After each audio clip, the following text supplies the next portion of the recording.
तेजस्विनावधीतमस्तु मा विद्विषावहै। ओम शांति शांति शांति। ओम पूर्णमदः पूर्णमिदं पूर्णात् पूर्णमुदच्यते पूर्णस्य पूर्णमादाय पूर्णमेवावशिष्यते। ओम शांति शांति शांति। विश्वं दर्पण दृश्यमान नगरे तुल्यं निजान्तर्गतं पश्यन्नात्मनि मायया बहिर्भूतं यथा निद्रया। यस्साक्षात् कुरुते प्रबोधसमये स्वात्मानमेवाद्वयं तस्मै श्रीगुरुमूर्तये नमः। इदं श्रीदक्षिणामूर्तये। वागीशायस्य वदने लक्ष्मी यस्य च वक्षसि यस्यास्ति हृदये संवित् तं नृसिंहमहं भजे। ॐ नमः परमहंसास्वादितः चरणकमलचिन्मकरन्दाय भक्तजनमानसनिवासाय श्रीरामचन्द्राय सर्गविसर्गादि नवलक्षणलक्षितं श्रीकृष्णाख्यं परं धाम जगद्धाम नमामतं। सच्चिदानन्दरूपाय विश्वोत्पत्त्यादिहेतवे तापत्रयविनाशाय श्रीकृष्णाय वयं नमः। यं प्रव्रजन्तमनुपेतमपेतकृत्यं द्वैपायनो विरहकातर आजुहाव। पुत्रेति तन्मयतया तरवोऽभिनेदुः तं सर्वभूतहृदयं मुनिमानतोऽस्मि। संसारसागरे मग्नं दीनं मां करुणानिधे कर्ममोहगृहीताङ्गं मामुद्धर भवार्णवात्। श्रीमद्भागवताख्योऽयं प्रत्यक्षः कृष्ण एव हि स्वीकृतोऽसि मया नाथ मुक्त्यर्थं भवसागरे। मनोरथो मदीयोऽयं सफलः सर्वथा त्वया निर्विघ्नेनैव कर्तव्यः दासोऽहं तव केशव। शुकरूपप्रबोधज्ञ सर्वशास्त्रविशारद एतत्कथाप्रकाशेन मदज्ञानं विनाशय। जन्माद्यस्य यतोऽन्वयादितरतः चार्थेष्वभिज्ञस्वराट् ब्रह्महृदाय आदिकवये मुह्यन्ति यत्सूरयः। तेजो वारिमृदां यथा विनिमयो यत्र त्रिसर्गो मृषा धाम्ना स्वेन सदा निरस्तकुहकं सत्यं परं धीमहि।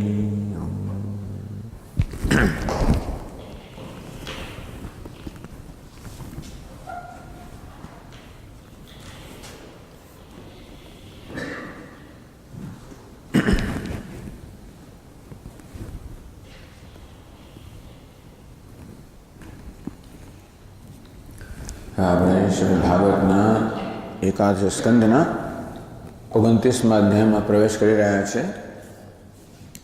હવે આ સ્કંદ સમાપ્તિ ઉપર છે. એના કુલ 31 અધ્યાય છે, પરંતુ જે ઉપદેશ કરવામાં આવ્યો છે એવા આ 29 અધ્યાય છે. પછીના 2 અધ્યાયમાં તો મુખ્યત્વે કથા છે. અહીંયા જે ભાગવત ધર્મો કા નિરૂપણ, આ અધ્યાયમાં ભાગવત ધર્મ એટલે કે ભગવાનની પ્રાપ્તિનું સાધન. ભાગવતમાં થાય ભગવાન ભગવતા પ્રોક્તમ, ભગવાન વડે જે કહેવાયું છે એને પણ ભાગવત કહેવાય. ભગત હાસ્ય, જે ભગવાનનો છે એટલે જે ભક્ત છે એને પણ ભાગવત કહેવાય. ભાગવત એટલે ભગવાન વિશેનું છે એને પણ ભાગવત કહેવાય. અથવા ભગવાનની પ્રાપ્તિનું સાધન છે એને પણ ભાગવત કહેવાય. જે ભગવાન વિશેનું છે એને ભાગવત કહેવાય. જે ભગવાનના છે અર્થાત ભગવાનના ભક્તો છે એને ભાગવત કહેવાય. જે ભગવાનની પ્રાપ્તિનું સાધન છે એને ભાગવત કહેવાય. અને વળી જે ભગવાન વડે પ્રોક્ત છે, ભગવાન વડે કહેવાય એને ભાગવત કહેવાય. બધી વસ્તુ ભાગવતમાં છે. તો ભાગવત ધર્મો કા નિરૂપણ, ભાગવત ધર્મ એટલે ભગવાનની પ્રાપ્તિનો ધર્મ, ભક્તિ એનું નિરૂપણ. અને ઉદ્ધવજીનું બદ્રિકાશ્રમ ગમન, છેલ્લા શ્લોકોની અંદર ઉદ્ધવજી બદ્રિકાશ્રમ તરફ પ્રયાણ કરે છે એનું વર્ણન છે.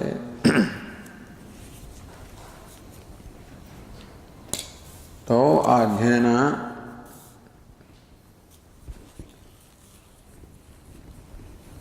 પ્રારંભમાં અથવા ઉपोद्घात રૂપે કહે છે શ્રીધર સ્વામી, 29 યઃ પૂર્વમ विस्तरणे निरूपित है भक्ति योग है. यह भक्ति योग है पूर्वम विस्तरेण निरूपित है. અત્યાર સુધીના અધ્યાયમાં જે ભક્તિ યોગનું ભગવાને વિસ્તારથી નિરૂપણ કર્યું તેનું તમે આહ, એ જ 29મા અધ્યાયની અંદર એ જ ભક્તિઓ ભગવાન મારી પાસે કહે છે સ્વભક્તાય સમાસતઃ. જે ભક્તિયોગનું આગળ વિસ્તારથી નિરૂપણ થયું એ જ ભક્તિયોગ ભગવાન હવે સંક્ષેપમાં પોતાના ભક્ત ઉદ્ધવજીને કહે છે. તો આ અધ્યાયનો પ્રારંભ કેવી રીતે થયો?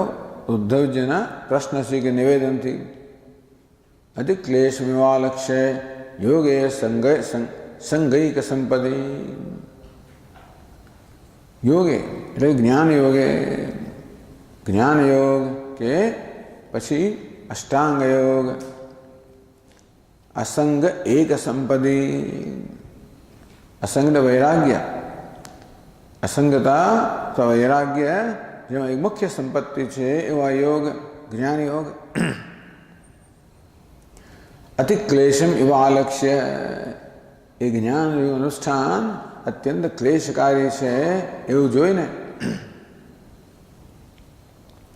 સુખોપાયમ પુનઃ કૃષ્ણમ ઉદ્ધવ પરિપૃચ્છતે. ઉદ્ધવજી કૃષ્ણ ભગવાનને સુખોપાયમ, સરળ ઉપાય, તો જ્ઞાન યોગ તો અત્યંત દુષ્કર છે, કઠિન છે, અને તેથી સરળ ઉપાય છે એ વિશે ઉદ્ધવજી ભગવાનને પ્રશ્ન કરે છે.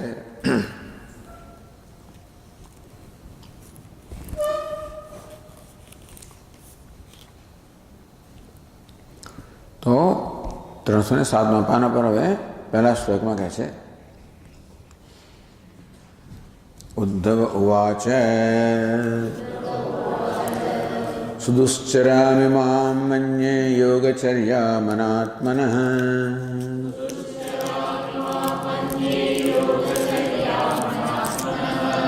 યથાંજસા પુમાન સિદ્ધિ તન્મે બ્રૂહ્યંજસાચ્યુત.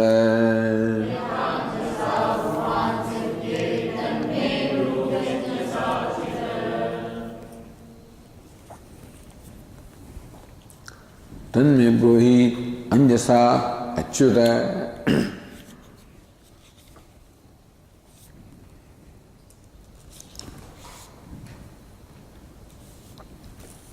એ અચ્યુત જે ક્યારેય પોતાના સ્વરૂપથી ચ્યુત થતા નથી, ભગવાનને અચ્યુત કહેવામાં આવ્યા, જે સદા નિર્વિકાર છે, પોતાના મહિમામાં સદા પ્રતિષ્ઠિત છે.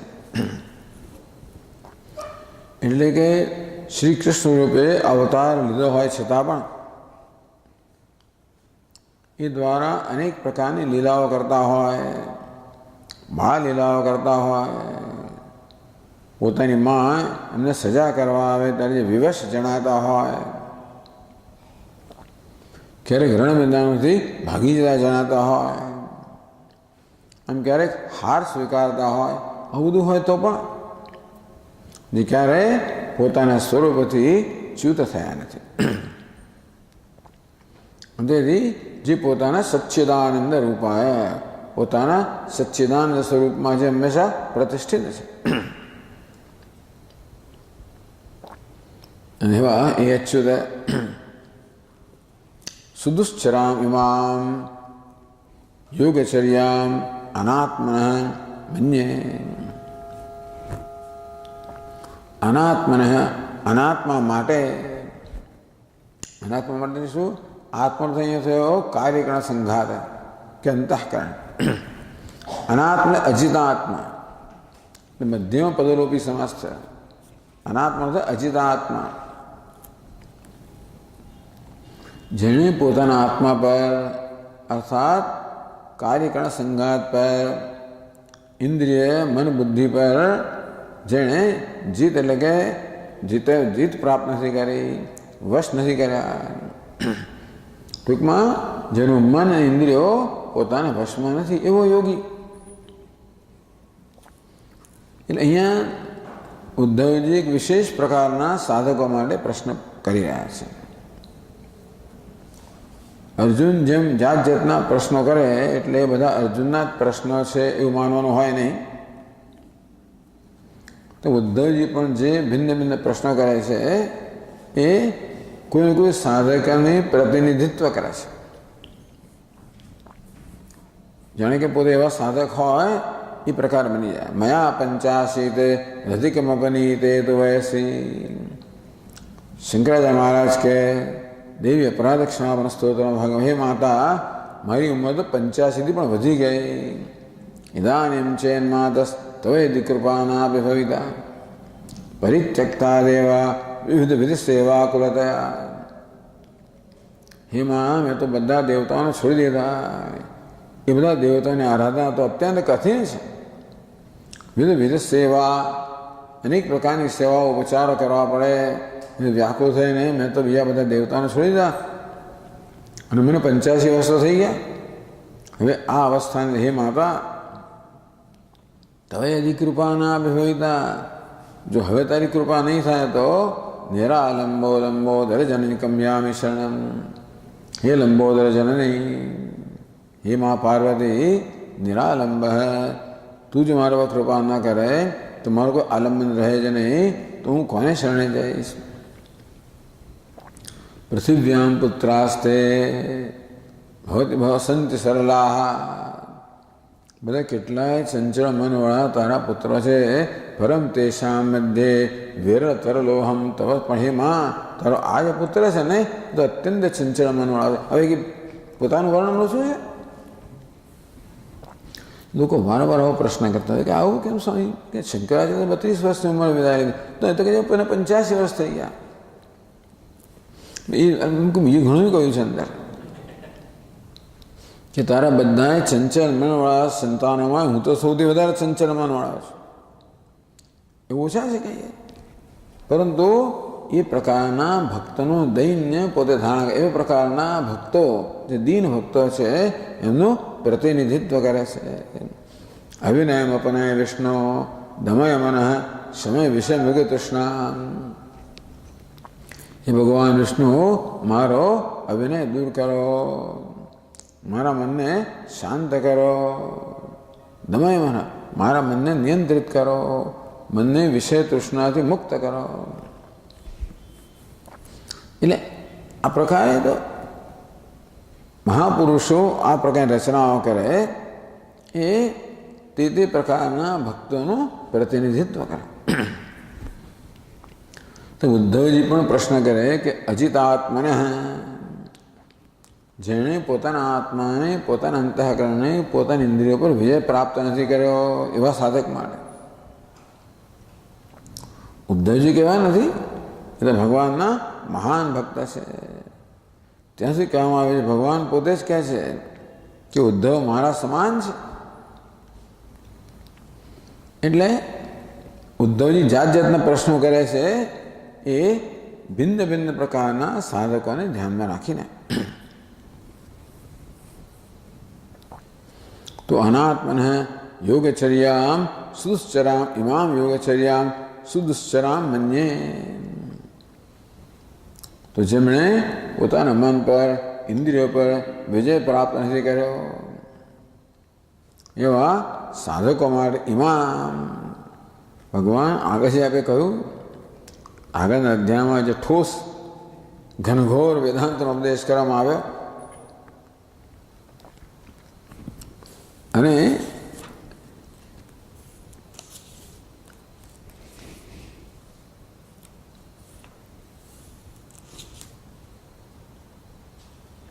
તિષ્ઠંતમ આસીનમ ઉત વ્રજંતમ. એ તો શું તો બે ઊભો હોય, ચાલતો હોય, ફરતો હોય, એને દેહનું ભાન નથી. અભિજાતની વાત કરવામાં આવે. ન મન્યતે વસ્તુતયા મનીષી. આ જાગ્રત જગત છે પણ મનીષી જે છે એને કોઈ સત્યતા આપતો નથી. જેમ સામાન્ય મનુષ્ય સ્વપ્નના પદાર્થોને સત્યતા ન આપે તેવી રીતે આ મહાપુરુષ જ્ઞાની આ જાગ્રતના પદાર્થોને સત્યતા આપતો નથી. નિવૃત્ત તૃષ્ણ સ સુખાનુભૂત્યા. જે સર્વ તૃષ્ણાઓથી મુક્ત છે વગેરે. એટલે આ બધું જે કહેવામાં આવ્યું એ સામાન્ય મનુષ્ય માટે સુદુશ્ચરિતમ, અત્યંત મુશ્કેલ છે. સુદુસ્તરામ, દુસ્તર પણ સુદુસ્તર. દુસ્તર એટલે જેને પાર કરવું કઠિન છે. સુદુસ્તર જેને પાર કરવું, પ્રાપ્ત કરવું અત્યંત કઠિન છે.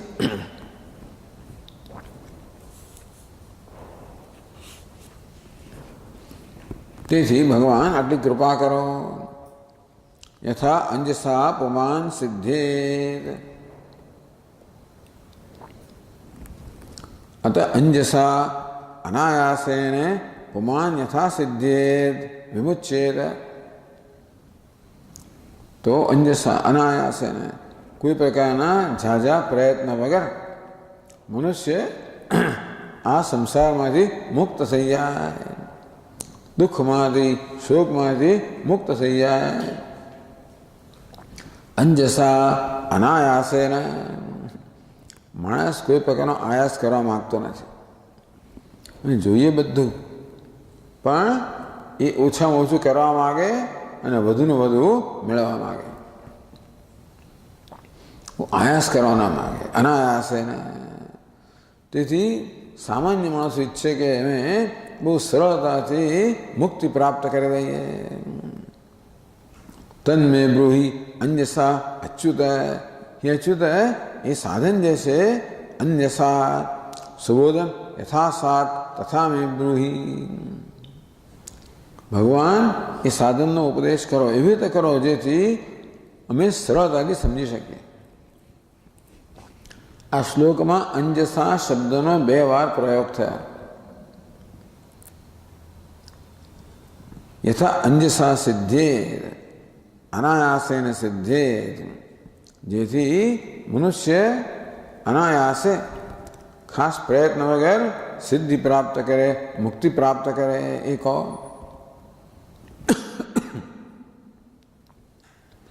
અંજસા બ્રૂહી. અને એવી રીતે કહો કે સરળતાથી સમજી શકાય. હે ભગવાન, આપ સાધન એવી રીતે કહો જેથી અમે સરળતાથી સમજી શકીએ.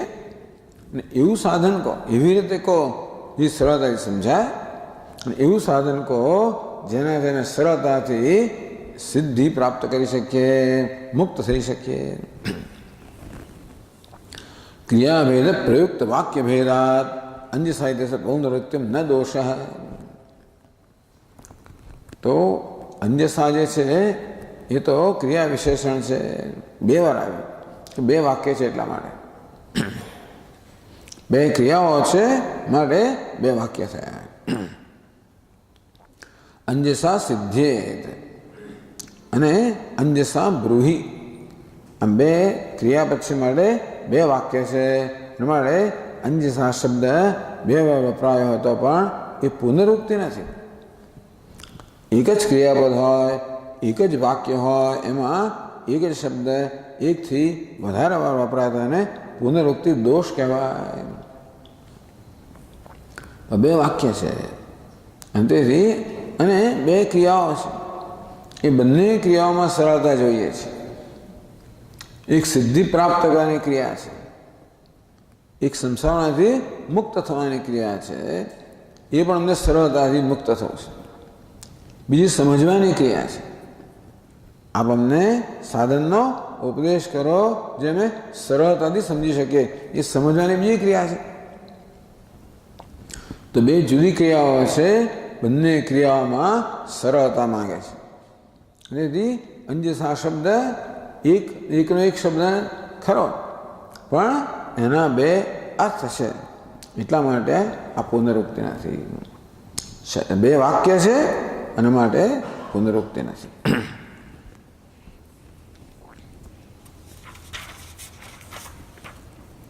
સુદુષ્કૃતામ પ્રપંચયતી. કેવી રીતે આ યોગ સુદુષ્કર છે? શ્રવણમ, મનનમ, નિધિધ્યાસનમ, ધ્યાન વગેરે આ યોગ સુદુષ્કર, જેને કરવો અત્યંત કઠિન છે. એ કઈ રીતે? એ વાત ઉદ્ધવજી બીજા શ્લોકમાં કહે છે.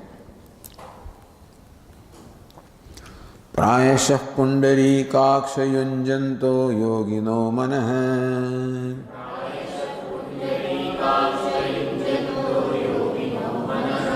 વિષીદન્ત્ય સમાધાનાન મનો નિગ્રહ કર્ષિતાઃ.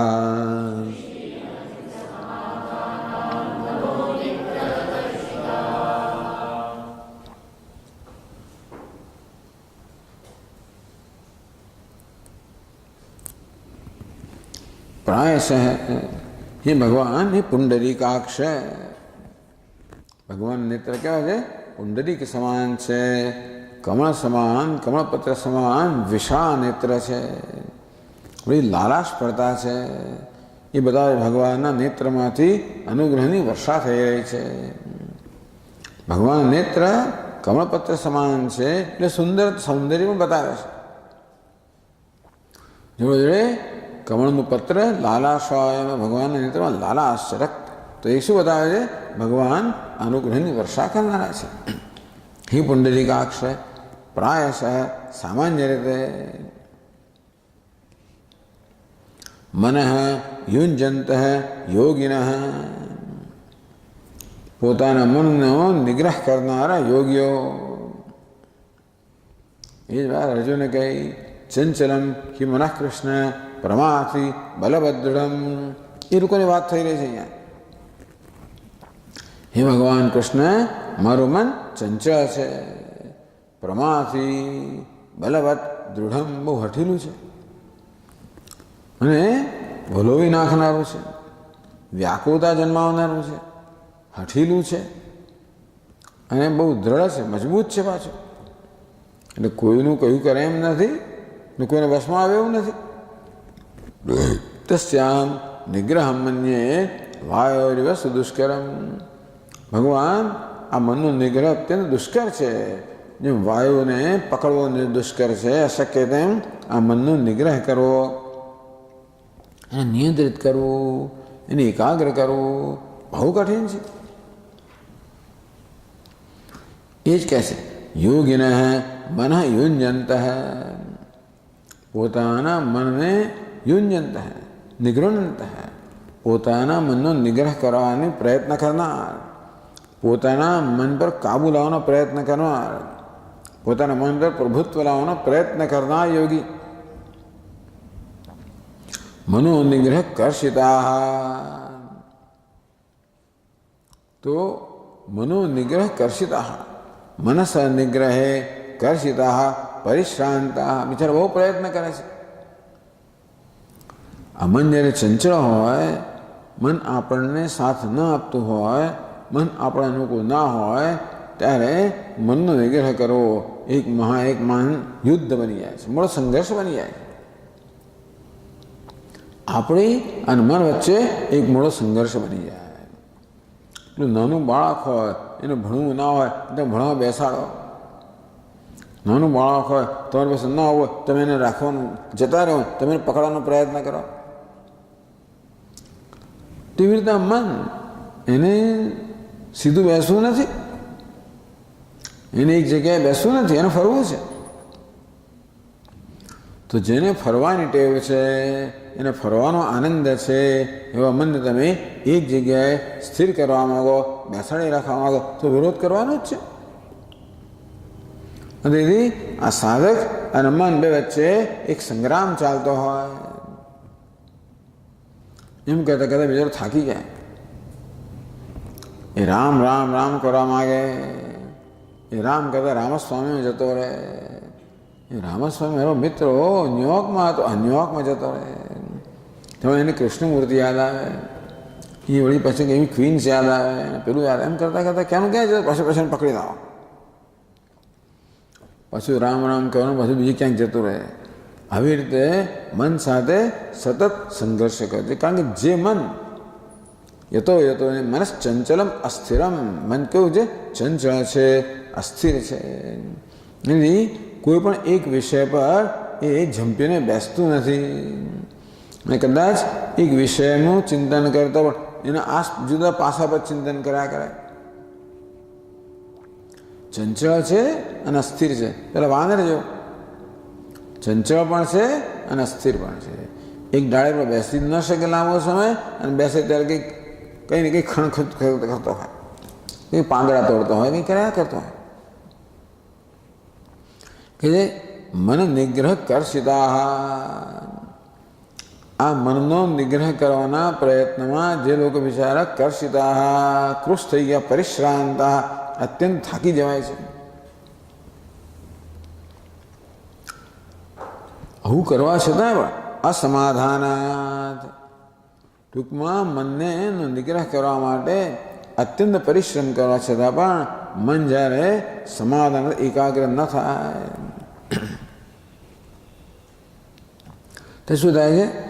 પ્રાયશઃ વિષીદંતી, તો બિચારા મોટે ભાગના યોગીઓ વિષીદંતી, વિષાદ કરતા હોય છે. એટલે થાકી જાય અને દુઃખી થઈ જાય. આવું થતું હોય છે. એ તો સમજાવ્યું કેવી રીતે આ યોગ અત્યંત દુષ્કર છે, સુદુષ્કર છે. તમ વિદ્યા દુઃખ સંયોગ યોગમ યોગ સંગીતમ સ નિશ્ચયન યોક્ત હવે યોગ અનિર્વિણ્ય ચેતસા. ભગવાન જાણે છે કે સાધક જલ્દી નિરાશ થઈ જાય છે. આપણને એકદમ જલ્દી એમનું ફળ જોઈએ.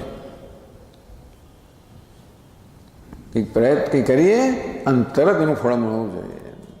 આટલો જપ કર્યો કશુંક મળવું જોઈએ, આટલી સાધના કરી કંઈક થવું જોઈએ. આમ જે નિરાશા જન્મે છે એ આપણી અપેક્ષાને કારણે છે, પ્રયત્નને કારણે નથી. પ્રયત્ન થાકી પણ ના જવાય, પણ અપેક્ષાને કારણે થાકી જવાય. હું પ્રયત્ન કરું છું માટે અમુક પ્રકારનું પરિણામ આવવું જોઈએ, એ ન આવે એટલે ધીમે ધીમે ફ્રસ્ટ્રેટ થઈ જાઉં, હું ગુસ્સે થઈ જાઉં, હું એકદમ અસહિષ્ણુ થઈ જાઉં, અધીરો થઈ જાઉં. અમારો પ્રશ્ન છે. મન તો જે છે તે છે. એ મનના આ સ્વભાવને સમજીને આપણે ધીરજથી કામ લઈ કે મનનો સ્વભાવ છે ભાગવાનું છે. અંતેથી એને કારણે મારે મારી જાત પર કોઈ જુલમ કરવાની જરૂર નથી. એટલે કે મારી દોષિત ઠરવાની જરૂર નથી. હું જાવું છું સ્વામી, મારું માંગ જ આવું છે, મને આવું જોઈએ. આ મનના સ્વભાવને સમજીને એની સાથે ધીરજથી અને પ્રેમથી કામ લેવું જોઈએ. ધીરજ પણ જોઈએ અને પ્રેમ પણ જોઈએ. બિચારો મન શું કરે? અત્યાર સુધી આપણે જ એ મનને આવી રીતે બહાર રખડવાની, ભ્રમણ કરવાની છૂટ આપેલી છે. વિચાર કરી રહ્યું છે? 11 મહિના સુધી પહેલાં તમે કહ્યું ના હોય તો બિચારો રખડ્યા કરતા, રમ્યા કરતા. એકદમ પરીક્ષાનો મહિનો આવે ને તમે કહો બધું રખડવાનું બંધ કર, રમવાનું બંધ કર, ક્યાંથી કરી શકે? તેમ 23.5 કલાક સુધી આપણા મનને જે વિચારો છૂટ આપતા હોઈએ અને અડધો કલાક એ નિયંત્રણ મળે, એવું કેમ બનવાનું છે? ભગવાન યોગ અનિર્વિણ્ય ચેતસા સ નિશ્ચયને યોગતવ્ય. આમ યોગ એટલે પોતાના મનને નિગ્રહ કરવો, મન પર કાબુ પ્રાપ્ત કરવો, મનને એકાગ્ર કરવો. નિશ્ચયને યોગતવ્ય, ભગવાન કે નિશ્ચયપૂર્વક એ પ્રકારના યોગનું અનુષ્ઠાન કરવું જોઈએ. કંઈક છેવટે એનાથી દુઃખ સંયોગ વિયોગ. આ યોગ કેવો છે? વિયોગ છે. દુઃખ સાથે સંયોગ થઈ ગયો છે, એનીમાંથી વિયોગ કરવાનો છે. આ યોગથી દુઃખનો વિયોગ થશે, એને કારણે સુખનો સંયોગ થશે. એ સિવાય સુખના સંયોગનો બીજો કોઈ ઉપાય નથી. સુખ તો આત્મામાં જ રહેલું છે, અનાત્મામાં જગતના વિષયમાં કોઈ સુખ રહેલું નથી. તેથી મન જ્યારે આત્માભિમુખ બને ત્યારે સુખનો અનુભવ કરી શકે, એ સિવાય નહીં અનુભવ કરી શકે. અને તેથી આ પ્રકારે દુઃખના વિયોગ એટલે આ વિષયોમાં આસક્તિને કારણે જે દુઃખ જન્મે છે એનો વિયોગ, જેથી ધીમે ધીમે આ મન અંતર્મુખ બને. બાહ્ય સ્પર્શેષુ અસક્તાત્મા વિંદત્યાત્મનિયત સુખમ સ બ્રહ્મ યોગયુક્તાત્મા સુખમક્ષયમશ્નુતે. બાહ્ય સ્પર્શેષુ અસક્તાત્મા, બહારના જે વિષયો છે એમાંથી જે ધીમે ધીમે આસક્તિથી મુક્ત થયા, અનાસક્ત થયા છે. વિંદત્યાત્મનિયત સુખમ, તો જેમ જેમ બહારના વિષયોની આસક્તિઓથી મુક્ત થાય તેમ તેમ મન અંતર્મુખ બને અને જે આંતરિક સુખ છે એનો અનુભવ કરે. એ સિવાય સુખનો અનુભવનો બીજો કોઈ ઉપાય નથી.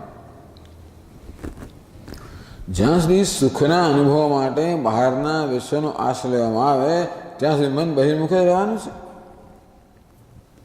ભગવાન કહે તેથી અનિર્વિણ્ય ચેતસા, નિર્વેદ વગર, નિરાશ થયા વગર, દુઃખી થયા વગર નિશ્ચયપૂર્વક આ યોગનું અનુષ્ઠાન કરવું જોઈએ. ચિત્તને કાબૂમાં લાવવાનો પ્રયત્ન કરવો જ જોઈએ. પ્રાયશઃ મોટાભાગના સાધકો છે એ બિચારા નિરાશ થઈ જાય છે, હાર માની લે છે, દુઃખી થઈ જાય છે. અને એ રીતે ભગવાન આ ચિત્તને વશમાં કરવારૂપી યોગ, ચિત્તને જગતના વિષયોને મુક્ત કરીને આત્મનિષ્ઠ બનાવવાનો કે આત્મ કેન્દ્રિત બનાવવાનો યોગ છે એ તો બહુ કઠિન છે. એવો યોગ ભગવાન કહો તેથી મન ભ્રમણ પણ કરી શકે. આવું ચિત્તને આવી રીતે આપણે એને રોકવું ના પડે, અને છતાંય પણ ભગવાનની ભક્તિ થાય એવો ઉપાય, એવો સરળ ઉપાય બતાવો.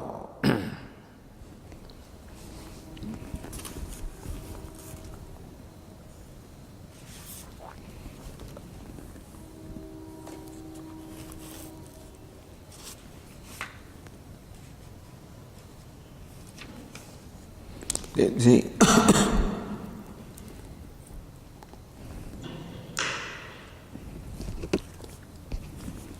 कैसे उद्धव जागा अथात आनंद दुघम पदाम्बुजम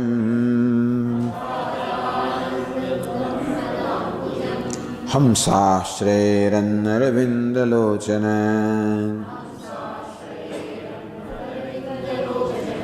सुखं विश्वेश्वर योग कर्मभिः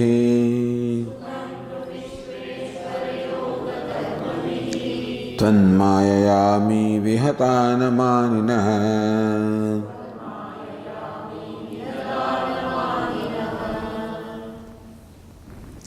अतः क्लेशोऽधिकतरस्तेषाम् अव्यक्तासक्तचेतसाम् अव्यक्ता है गतिर्दुःखम देहवद्भिर्वाप्यते। भगवान अव्यक्त છે, આત્મતત્વ છે, જે અવ્યક્ત છે, જે નિર્વિશેષ છે. અવ્યક્તાસક્ત ચેતસામ, અવ્યક્ત આત્મામાં જેનું ચિત્ત આસક્ત થયું છે એવા માટે ક્લેશ અધિકતર એના માટે ક્લેશ ખૂબ છે. તેથી ये तो सर्वाणी कर्माणी मयि संन्यास मत्पराः, જેમણે આ રીતે પોતાના ચિત્તને અંતરમાં એકાગ્ર કરવાની જરૂર નથી. કર્મ કરતા કરતા, ભગવાનની સેવા કરતા કરતા એ જ વસ્તુ પ્રાપ્ત કરી શકે જે પેલા લોકો પ્રાપ્ત કરે છે. યતઃ યસ્માદ જ્ઞાન યોગ માર્ગે ક્લેશ અધિકતર, ક્લેશ તો છે જ, અધિક ક્લેશ પણ ભગવાનમાં ચિત્તને લગાવવાનો ક્લેશ પણ છે ને અધિક છે. ટૂંકમાં મનને સંસારમાંથી મુક્ત કરીને પૂજામાં કે જપમાં ભગવાનમાં લગાડવો, એમાં ક્લેશ તો રહેલો જ છે. પરંતુ અવ્યક્તમાં ચિત્તને લગાડવામાં અધિકતર ક્લેશ રહેલો છે. તો તેથી જ્ઞાન યોગ માર્ગે ક્લેશ અધિકતર. જ્ઞાન યોગ એટલે જે નિર્ગુણ છે, નિર્વિશેષ છે પરમાત્મા, એના જ્ઞાનનો માર્ગ, જેમાં વૈરાગ્ય જોઈએ, ચિત્તની એકાગ્રતા જોઈએ, સમાધિ ષટક સંપત્તિ જોઈએ. આવું હોય તો જ મનને અનાત્મામાંથી નિવૃત્ત કરીને આત્મામાં કેન્દ્રિત કરી શકાય, નહીં ન કરી શકાય. જ્યારે ભક્તિ એટલે સગુણ બ્રહ્મની ઉપાસના,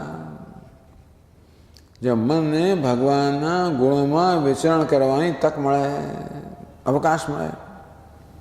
અને ભગવાનના ગુણો પણ કેવા, જે મનને પ્રસન્ન કરનારા છે, કે મનને એમાં બહુ જલ્દી રસ પડે. આત્મારામાસ્મુનઃ, ત્યાં સુધી કહેવામાં આવ્યું કે ભાઈ જે સુખદેવજી વગેરે, જનક રાજા વગેરે હંમેશા આત્મા રમણ કરનારા જે મુનિઓ છે એ પણ કુર્વંતી આહેતુ કિમ ભક્તિમ, એ પણ નિર્ગ્રંથા અપી ઉરુક્રમે. નિર્ગ્રંથા, આ સુખદેવજી વગેરે મહાપુરુષો, યોગીઓ બધી ગ્રંથિઓથી મુક્ત થઈ ગયા છે, છતાં પણ ઉરુક્રમે કુર્વંતી આહેતુ કિમ ભક્તિમ. ઉરુક્રમમાં ભગવાન વિષ્ણુમાં આહેતુ કિમ, કોઈ પ્રકારના હેતુ વગર ભક્તિ કરતા હોય છે. ઇત્થંભૂત ગુણો હરિ, આ હરિ અર્થાત ભગવાનના ગુણો જેવા છે કે ભલ ભલાના આકર્ષક. એટલે આ વસ્તુ સરળતાનું આ કારણ છે કે આપણા મનને હંમેશા ભગવાનના ગુણોમાં, લીલામાં, સ્વરૂપમાં, મધુરાધિપતે રખિલમ મધુરમ, ભગવાન મધુરાધિપતિ છે, એમનું બધું જ મધુર છે. એના માટે મનને આ બધું ચિંતન કરવું, એમાં એને રસાસ્વાદ મળે.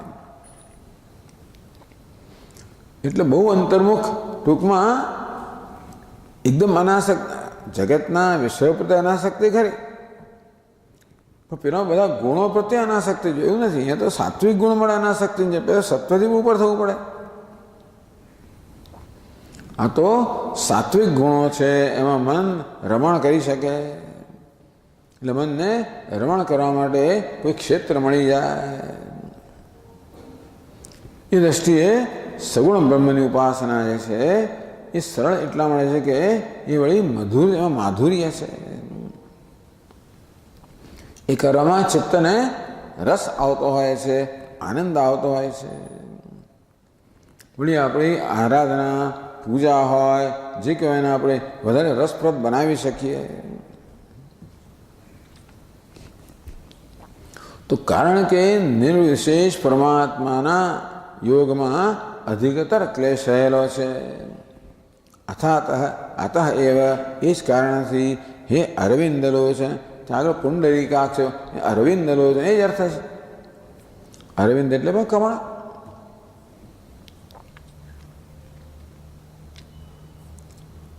तो हे कमल लोचन, ये हंसाः, ये विवेकी लोग है, बुद्धिशाળી लोग है।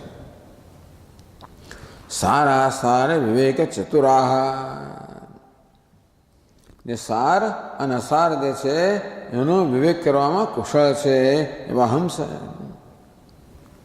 એને હંસ કહેવાય ને, જે નિર્ક્ષીરનો વિવેક કરી શકે. નિર્ક્ષીરના મિશ્રણમાંથી ક્ષીર ક્ષીર ગ્રહણ કરે અને નિર બાજુમાં રાખે. તેમ દુનિયામાં સાર અને અસાર બંને વસ્તુ છે. એમાંથી જે અસાર છે એને દૂર કરે, જે સાર છે એને ગ્રહણ કરે, એનો હંસા.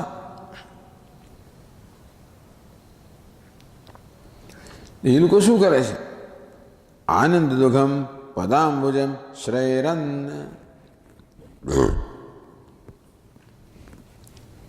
તો ક્યાં સાર છે? ભગવાનના ચરણ કમળમાં સાર છે. પદાંબુજમ. આમ કમળ પોતે સર્વદ આનંદ આપનારું છે. દૂરથી કમળના દર્શન પણ આનંદ આપનારા છે. નજીકમાં જાઓ તો કમળનું સૌંદર્ય, એની સુગંધ એ પણ આને વધારે આનંદ આપનારી છે. અને જો તમે ભ્રમર હો અને તમે કમળની અંદર જઈ શકો, એનું મધનું પાન કરો તો અત્યંત આનંદ આપનારું છે. તેથી પદાંબુજમ એટલે ભગવાનના ચરણને, અંબુજ એટલે કમળ, ભગવાનના ચરણને કમળ સાથે સરખાવવામાં આવ્યા. પદાંબુજમ કેવું છે? આનંદ દુઘમ, આનંદમ દોગ્ધિ. આ દુઘ શબ્દ છે એ દુહ ધાતુમાંથી આવ્યો. દુહ એટલે દોહું. તો આનંદ દુઘમ પરમાનંદ પૂરકમ. તો ગાય જેવી રીતે દૂધ આપનારી હોય છે, દુહ, દુઘ એટલે આપનાર કે દૂધ આપનાર. આનંદ દુઘમ જે આનંદ આપનાર છે, આનંદની વર્ષા કરનાર છે. પરમાનંદ પૂરકમ જે પરમાનંદને પૂર્ણ કરનાર છે, એ ભગવાનના ચરણ કમા છે. હંસા શ્રેયરન સુખમ શ્રેયરન. સુખમ યથા સ્યાત તથા શ્રેયમ સેવંતે. માટે જે હંસો છે, જે વિવેકી જાતના ભક્તો છે, એ જ વિવેકી લોકો છે. પેલા વિવેકી નથી. જે લોકો અવ્યક્તમાં નિર્વિશેષમાં પોતાના ચિત્તને એકાગ્ર કરવાનો પ્રયત્ન, એ વિવેકી નથી. પણ જે લોકો ભગવાન આપના ચરણ કમળ કરે, ભગવાનમાં, ભગવાનના ચરણ કમળમાં, ભગવાનના સ્વરૂપમાં, ભગવાનની લીલામાં, ભગવાનના નામમાં, ધામમાં, આ બધામાં જે પોતાના મનને યોજે છે, એ જ ખરેખર બુદ્ધિશાળી લોકો, વિવેકી લોકો છે. કારણ કે આ સર્વ આનંદની વર્ષા કરનારો છે.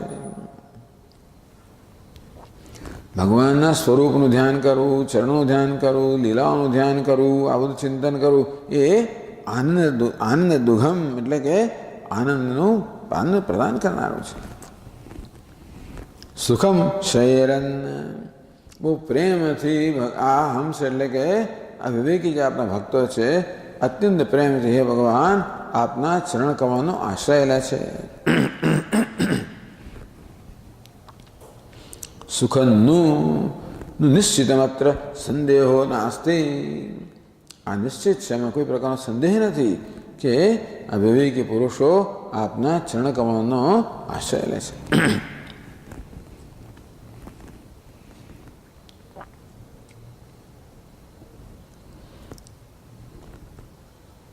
યોગ કર્મ ભી તું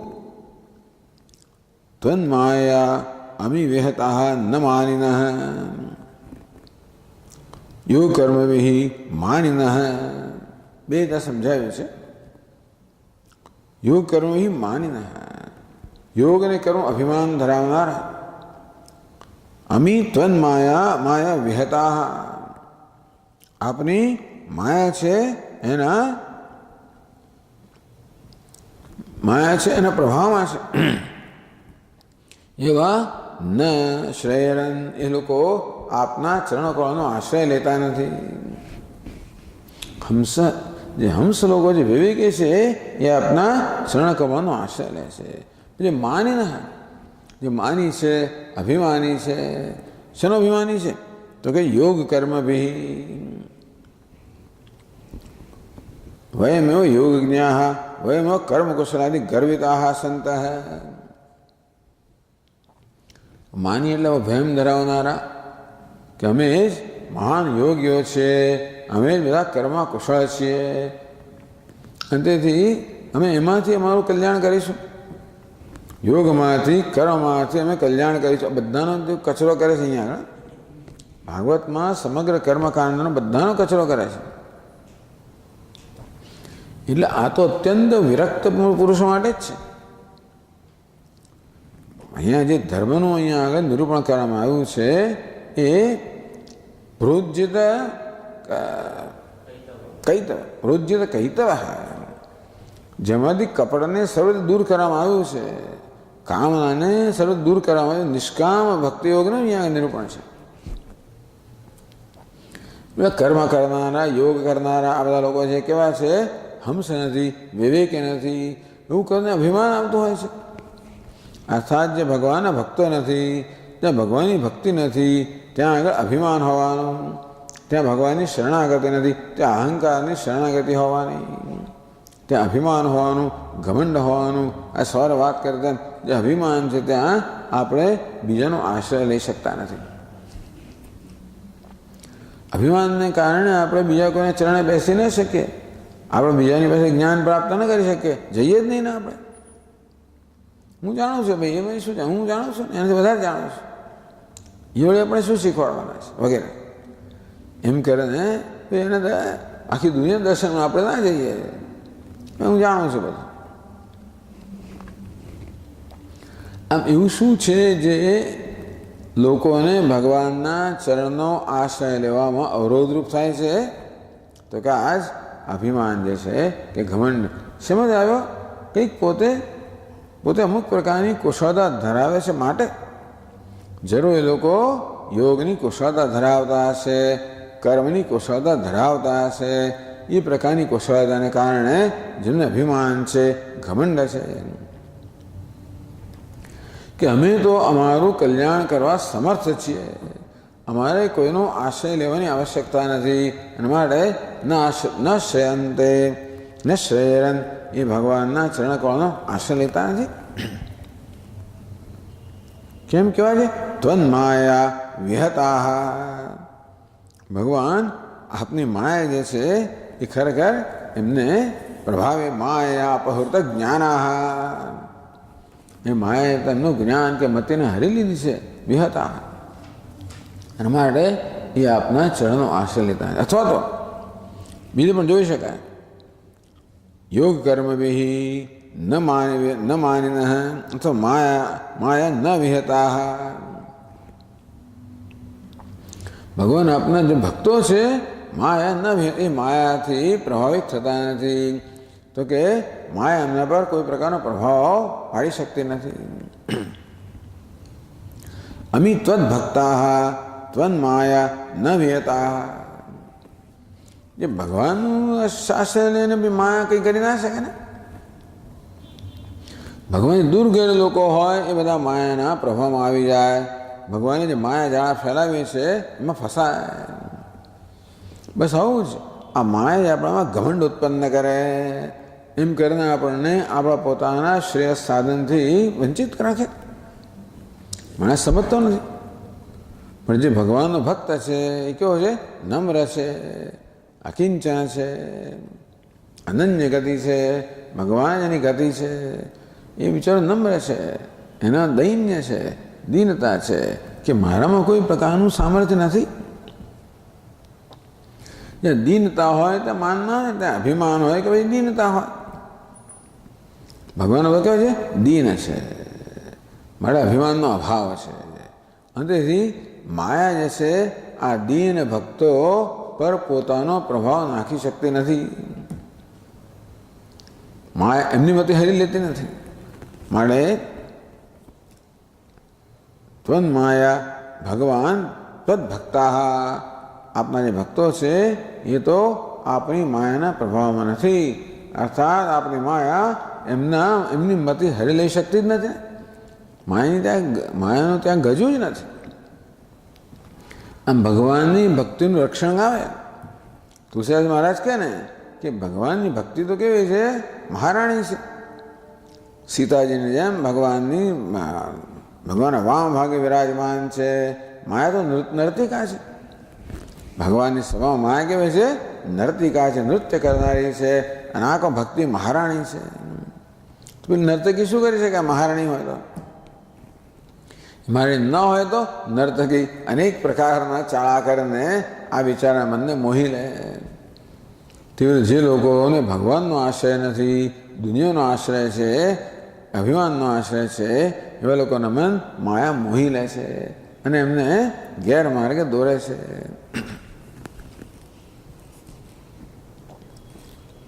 ત્વન્ભક્તા ત્વન્માયા ન વિહતા અતઃ યોગ કર્મ ભી અભિમાની માન ન ભવંતી. એના માટે યોગ કર્મ ભી માની ન ભવંતી. એ લોકોને યોગ અને કર્મ અભિમાન નથી. બધા યોગી છે, બધા કર્મકાંડી છે, કોઈ અભિમાન નથી, કારણ કે એમાં દૈન્ય છે. એટલે ભગવાનની ભક્તિ દૈન્ય સાથે જ હોય. અભિમાન ભગવાનની ભક્તિ સાથે ના હોઈ શકે. તો જ ભગવાનનો ભક્ત એને જ કહેવાય જે પોતાના અભિમાનનો ત્યાગ કરે, જેનામાં દીનતા હોય. તો ભગવાન ભક્તો એ દીન છે, સરળ છે, નમ્ર છે.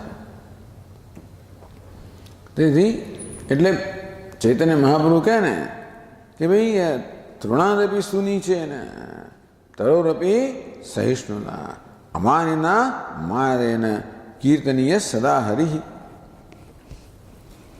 તો જે તૃણાદપી સુની છે ને જે પેલા ઘાસ કરતા પણ નીચા માને છે પોતાને, એવાથી પણ નીચા. ઘાસ બીજું કે બધા એના પર પગ મૂકીને જાય. કેટલું નીચું છે ને ઘાસ. પેલું તાડ કેવું જુદું છે, ઘાસ કેવું અત્યંત નીચું છે, એનાથી પણ સુની છે ને. તરોહપી સહિષ્ણુતા, આ વૃક્ષ કેટલું સહન કરે છે. ટાળ, તડકો, ગરમી, વરસાદ, ઠંડી બધું સહન કરે છે. તરો સહિષ્ણુતા, સહિષ્ણુ તરુ કરતાં પણ વધારે સહિષ્ણુ હોય. પેલા ઘાસ કરતાં પણ વધારે નમ્ર હોય, નીચે ને નમ્ર. અમાનીના, જેને કોઈ પ્રકારનું અભિમાન નથી. માન દેના, જે બધાને માન આપનાર છે. અભિમાન નથી ખબર કેમ પડે? જ્યારે બીજાને માન આપે ત્યારે. માની માણસ બીજાને માન આપી શકે નહીં.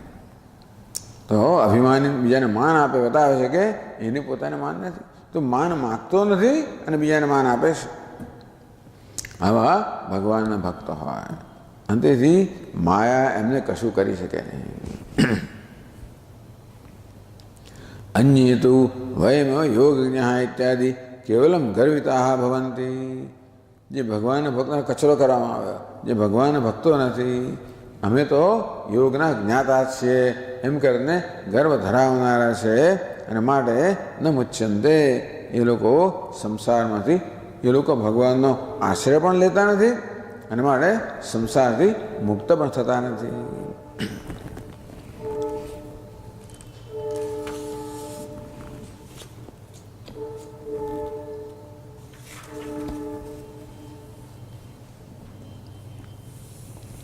ત્વદ્ભક્તાસ્તુ ત્વત્પ્રસાદેન કૃતાર્થાઃ ભવન્તિ ન અતિ ચિત્રમ. ભગવાન આપના જે ભક્તો છે એ આપના પ્રસાદથી, આપના અનુગ્રહથી, આપની કૃપાથી કૃતાર્થ બની જાય છે. કૃતાર્થ એટલે જેનો અર્થ થઈ ગયેલો છે. એટલે કે જે લોકો જીવનની અંદર સંપૂર્ણ રીતે સંતોષ પ્રાપ્ત કરે છે, જીવનમાં કૃતાર્થતા પ્રાપ્ત કરે છે, એમાં કશું પણ આશ્ચર્ય નથી. આપના ભક્તો તો આપની કૃપાથી જીવનમાં કૃતાર્થતા પ્રાપ્ત કરે છે, એમાં કોઈ આશ્ચર્ય નથી. એ વાત ચોથા શ્લોકમાં કહે છે. किं चित्रमच्युत तवैतदशेषबन्धो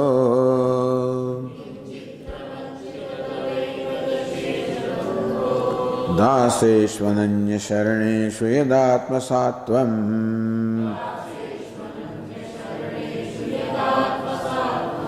यो रोचयत्सह मृगैः स्वयमीश्वराणाम्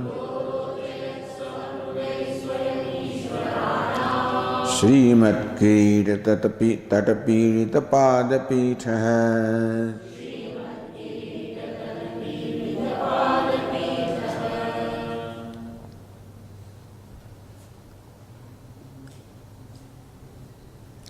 किम चित्रम, हमें कोई चित्र न देव, कोई आश्चर्य न थे। ये अच्युत तो बहुत सुंदर श्लोक में वर्णन है। હવે આપણે આવતા વખતે જે શ્લોકને જોઈશું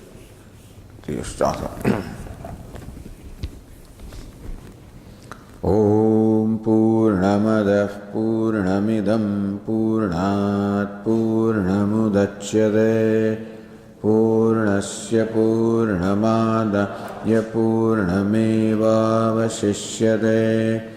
ओम शांति शांति शांति। सच्चिदानन्दरूपाय विश्वोत्पत्त्यादिहेतवे तापत्रयविनाशाय श्रीकृष्णाय वयं नमः। जन्माद्यस्य यतोऽन्वयादितरतः चार्थेष्वभिज्ञस्वराट् तेने ब्रह्महृदाय आदिकवये मुह्यन्ति यत्सूरयः। तेजो वारिमृदां यथा विनिमयो यत्र त्रिसर्गो मृषा धाम्ना स्वेन सदा निरस्तकुहकं सत्यं परं धीमहि। ॐ शान्ति शान्ति शान्तिः। हरि ओम श्री गुरुभ्यो नमः। हरि ओम।